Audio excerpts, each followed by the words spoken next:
초기에 너무 당황했던 건 이렇게 한강에 CCTV가 없었나. 어디 있는지 알기도 파악하기 어렵고 하나 보는 것도 어렵고 정민이가 왜 들어가는지 밝혀야 되는 게 가장 중요하기 때문에 거기에 도움이 되는 것들은 어떤지 하려고.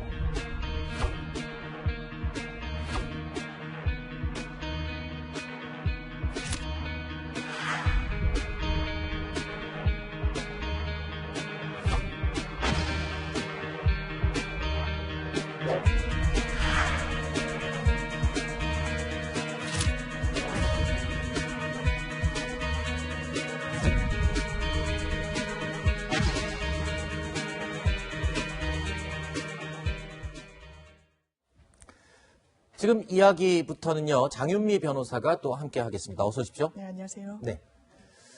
자, 서울 반포 한강공원에서 실종됐다가 숨진 채 발견된 고 손정민 씨 사건이 발생한 지 어제로 한 달이 지났습니다.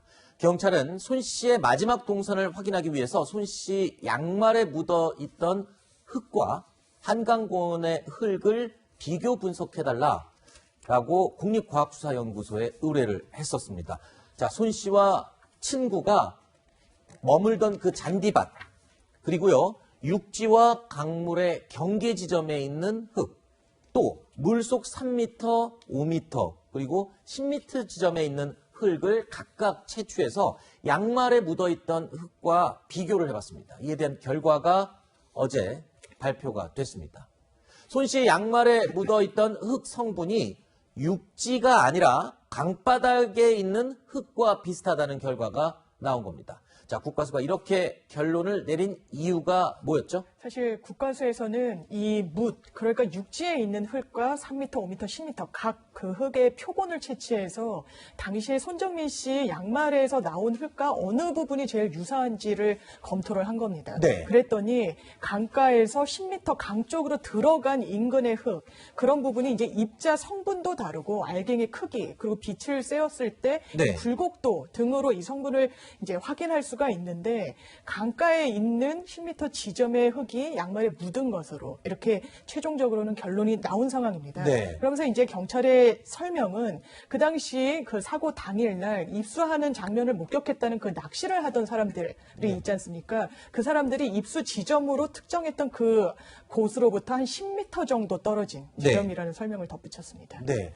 그러면 지금 얘기를 들어보면 일단 10m 지점, 물속 10m 지점에 있는 흙과 이 손정민 씨 양말에 묻었던 흙이 가장 유사하다라고 결론을 내린 건데, 그렇다면 어떤 과정을 거쳐서 양말에 그 흙이 묻은 건지에 대한 내용은 혹시 경찰이 발표한 게 있습니까? 그 부분에 대해서는 명확하게 결론을 내리지 못했다는 게 경찰 입장입니다. 네. 왜냐하면 이게 흙을 디뎌서 묻은 것인지 네. 아니면 부여하던 중에 이 아하. 흙이 와서 이 양말에 붙은 것인지는 알 수가 없다는 건데, 네. 이 10m 지점의 어떤 그 지형을 살펴보면 계속 완만하게 경사가 이제 그 굴곡지다가 10m 지점에서는 한 150cm로 확 네. 꺼지는 지점이라고 합니다. 네. 그렇기 때문에 그곳에서 발을 디뎠는지 아닌지 여부는 아마 추가로 밝혀져야 될 부분인 것 같습니다. 자, 경찰의 발표 내용에 대해서 손정민 씨의 아버지 입장은 어떨까요? 채널A 취재진이 이 손 씨 아버지와 직접 통화를 해봤습니다.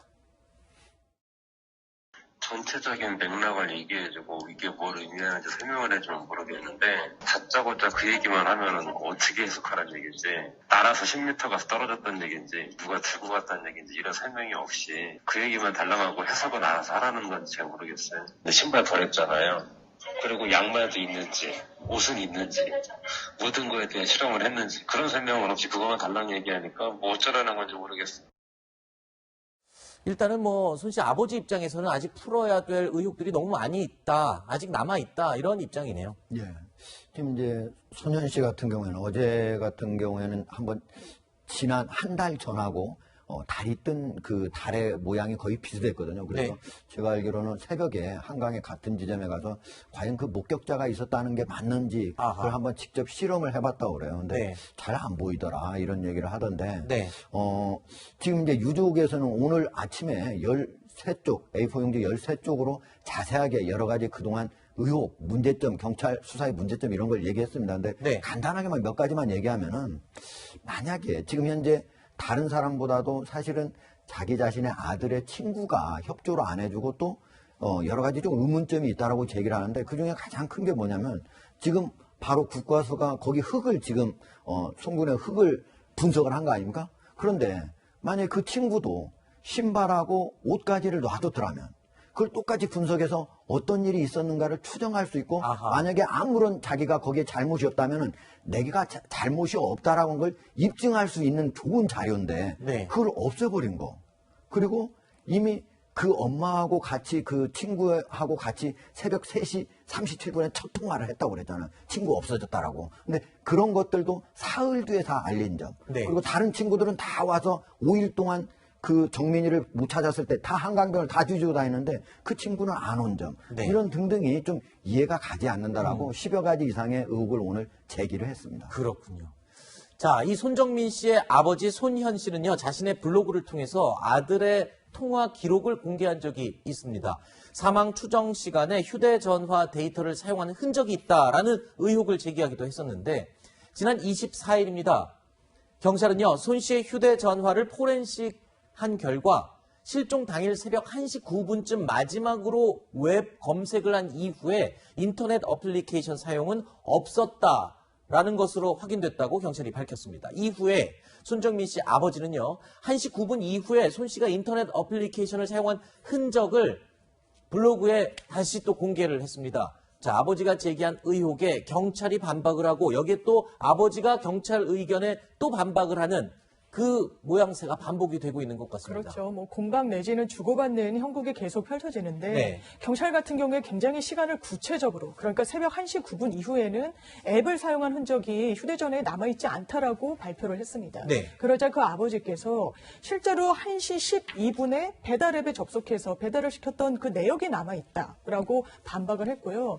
또 이 카카오라는 그것도 앱으로 구동되는 거 아닙니까? 그러니까 엄마랑 내가 지금 친구랑 술을 잘 마시고 있고 뭐 삼겹살을 먹고 있다라는 좀 일상의 대화를 주고 받은 내역도 같이 공개를 했는데 그런 걸 보면 최소한 경찰이 1시 9분 이후에 앱을 사용하지 않았다는 내역은 좀 사실이 아닌 게 아니지 않겠느냐라는 의혹 제기가 당연히 좀 제기될 수밖에 없는 그런 네. 부분은 좀 있는 것 같습니다. 그렇군요.